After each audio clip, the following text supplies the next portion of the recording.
જય હિન્દ મિત્રો, હું છું મહેન્દ્ર જાટિયા, ગરડા તાલુકા પ્રમુખ, આમ આદમી પાર્ટી.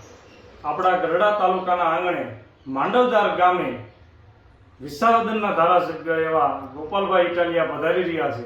ત્યારે ગરડાની તમામ જાહેર જનતાને જાહેર આમંત્રણ છે કે આવો આપણા માંડવદાર ગામ ખાતે એવા વિસાવદનના લોક લાડીલા ધારાસભ્ય ગોપાલભાઈ પધારી રહ્યા છે. ત્યારે આપ સૌના ખૂબ મોટી સંખ્યામાં ઉપસ્થિત રહી આમ આદમી પાર્ટીને સમર્થન કરો.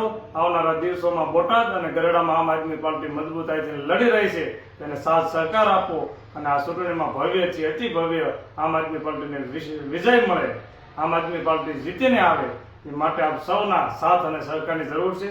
તો આજે રાત્રે તારીખ 14 એટલે કે આજે રાત્રે 8 વાગે માંડવદાર ગામ ખાતે આપ સૌ મોટી સંખ્યામાં ઉપસ્થિત રહો એવું આપ સૌને આ વિડીયોના માધ્યમથી હાર્દિક નિમંત્રણ છે. આવો પધારો, સૌ સાથે મળે આમ આદમી પાર્ટીને મજબૂત બનાવીએ. જય હિન્દ, જય ભારત.